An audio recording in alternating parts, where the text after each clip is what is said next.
O tema de hoje, carta às igrejas da Ásia. A quarta igreja que vamos trabalhar hoje, igreja de Tiatira.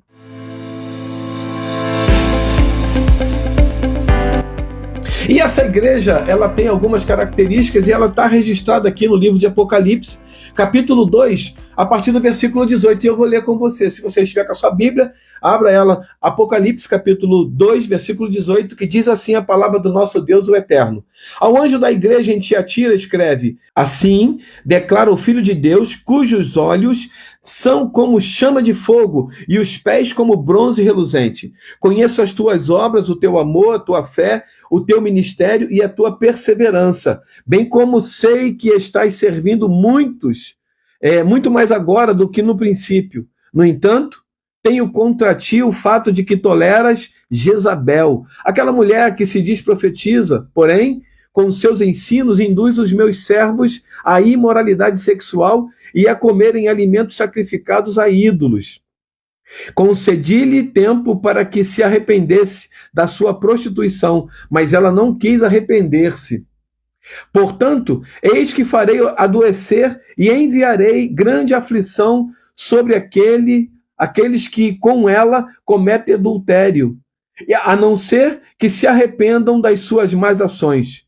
Matarei os seguidores dessa mulher e todas as igrejas saberão que eu sou aquele que sonda mentes e corações, e, portanto, retribuirei a cada um de vós segundo as vossas obras. Todavia, aos demais que estão em Tiatira e que não seguem a doutrina dessa mulher e não aprenderam como eles costumam falar, os profundos segredos de Satanás, afirmo: não colocarei outra carga sobre vós. Versículo 25.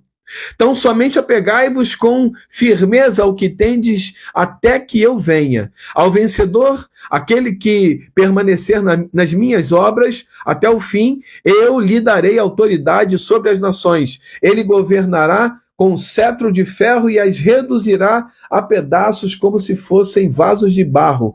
Eu lhe concederei autoridade semelhante à que recebi do meu Pai. Também lhe darei a estrela da manhã. Aquele que tem ouvidos, compreenda o que o Espírito revela às igrejas. É um texto que tem vários ingredientes aqui e nós separamos alguns comentários acerca desse texto que nós lemos. Essa igreja de Tiatira era um importante centro comercial da Ásia. Ela também foi fundada para ser um grande posto militar avançado, que tinha o objetivo de criar estratégias militares. Essa igreja estava também localizada no mesmo lugar onde o apóstolo Paulo, lá no livro de Atos, capítulo 16, ele, ao pregar o evangelho, ele vê uma mulher se converter.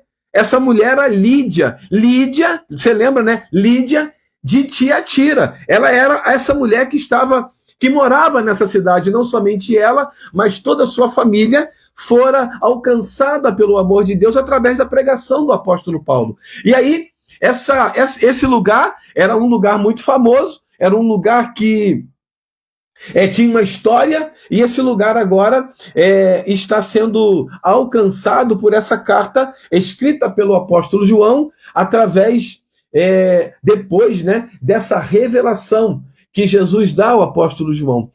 Sempre essas cartas aqui, essas igrejas na região da Ásia, elas têm algumas características. Elas começam mostrando alguma coisa de bom e depois elas mostram alguma coisa de falha dessa igreja.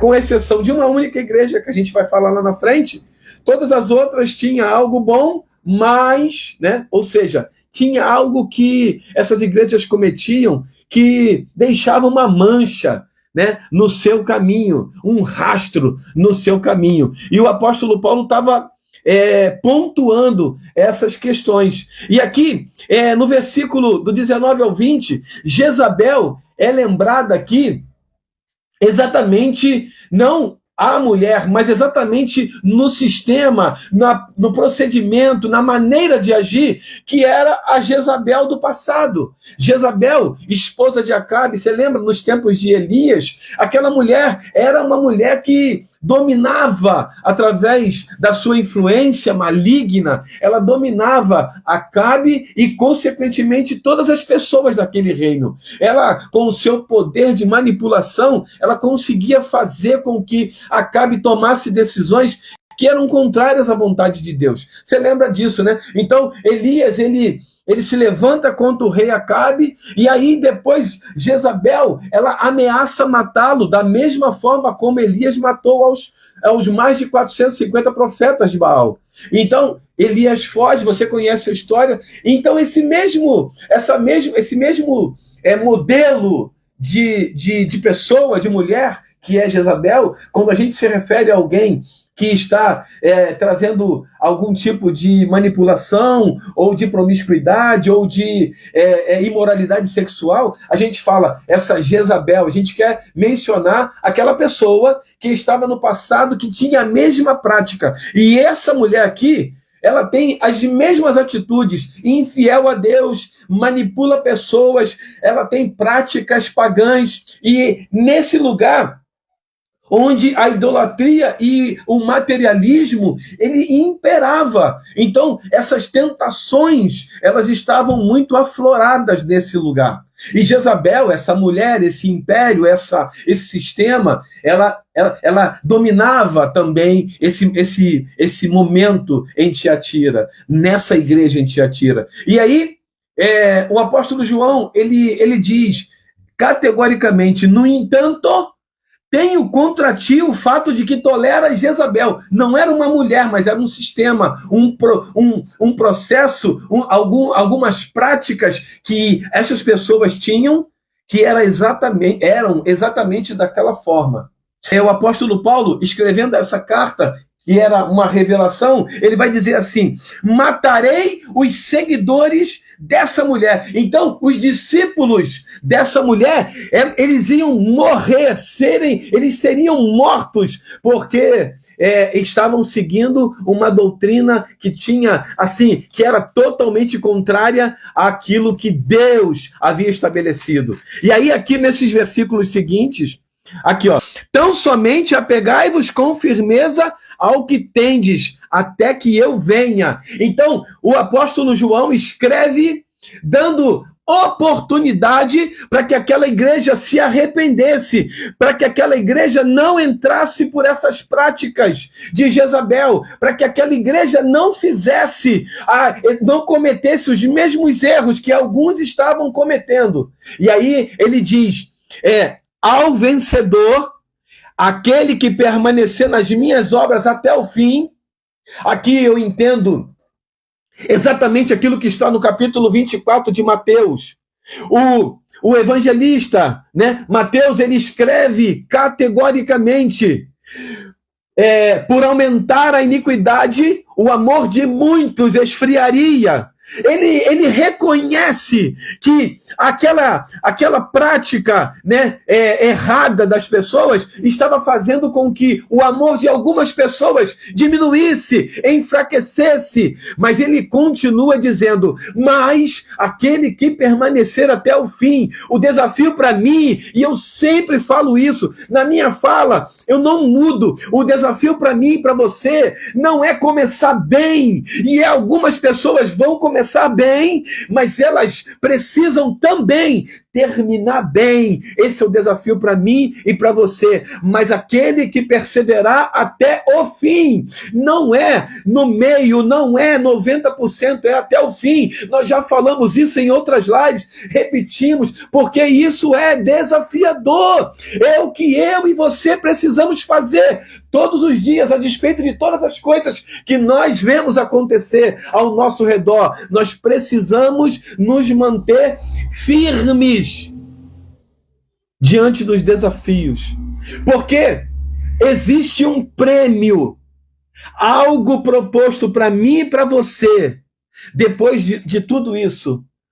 Depois de tudo isso. E o apóstolo Paulo chega a pedir para a igreja né, pedir aos filipenses que se esquecesse das coisas que atrás ficam. Ele dizia, e esquecendo-me das coisas que atrás ficam, e avançando para as que estão diante de mim, eu prossigo para o alvo, o prêmio da soberana vocação de Deus em Cristo Jesus. Existe algo que é maior do que aquilo que eu e você estamos vivendo. Por mais doloroso que seja, mantenha-se firme na presença de Deus. Não saia. Essa igreja, existiam algumas pessoas que estavam deixando os ensinamentos de Deus e praticando obras desse sistema diabólico, que é um sistema de Jezabel. Mas o apóstolo João, quando ele escreve essa carta, ele alerta as pessoas. Ele as governará com cetro e as reduzirá a pedaços como se fossem de barro. Ele está dizendo que existe uma consequência para essas pessoas. Nós olhamos para algumas pessoas e até acreditamos que elas estão se dando bem, que aquelas pessoas elas estão se dando bem em tudo que elas estão fazendo. E aí a gente percebe, em algum momento, será que não está valendo a pena o sacrifício que nós estamos fazendo? Será que não está valendo a pena servir a Deus? Algumas pessoas podem pensar. E nesse momento, nós temos a certeza, a clara certeza, de que vai valer a pena. Ele as governará com um cetro de ferro e as reduzirá a pedaços como se fossem vasos de barro. Aí, eu e você, que estamos perseverando até o fim, ele diz aqui, ó, eu lhe concederei autoridade semelhante à que recebi de meu pai. Também lhe darei a estrela da manhã. E aí ele continua, aquele que tem ouvidos, compreenda o que o Espírito revela às igrejas. Quando o apóstolo João diz isso, ele está dizendo, algumas pessoas não vão dar crédito. Algumas pessoas não vão ouvir. E quando ele fala ouvir, aquele que tem ouvidos, não é simplesmente ter audição, não é simplesmente ouvir, mas é também e principalmente obedecer. Quando eu e você ouvimos, através da nossa audição, e obedecemos e retrocedemos. Ele deu tempo aqui, ó. Aqui, ó. No versículo 21 diz assim, concedi-lhe tempo para que se arrependesse.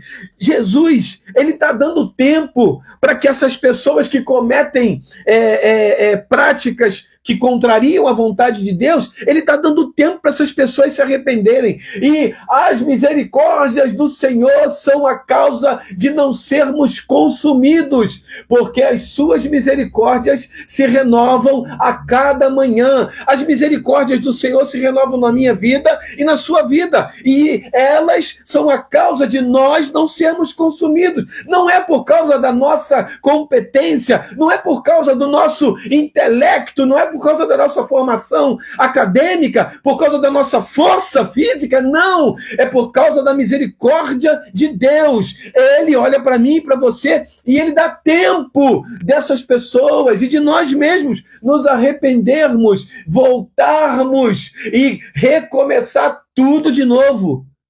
Esse é o desafio.